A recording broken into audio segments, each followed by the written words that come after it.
President और मामा जी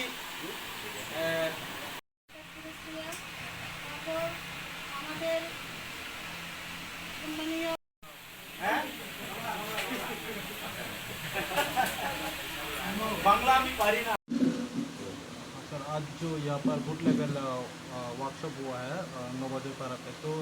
क्या decision हुआ है? एक्चुअली यहाँ पे हम लोग मतलब मेरे साथ मेरा बड़े भैया ब्रह्मगनांग हॉलीवुड चकमा ऑब्जर्वर और हमारे साथ एक और ऑब्जर्वर है मैडम सुपर्णा खिसा और मैं, हम तीनों यहाँ पर आकर के यहाँ पे जितना भी बूथ सेंटर है वहाँ का जो अधिकारी लोग व बूथ कमेटी के प्रेसिडेंट लोगों के साथ हम लोगों ने वार्तालाप किया और उनके साथ जो है किस तरीके से आने वाले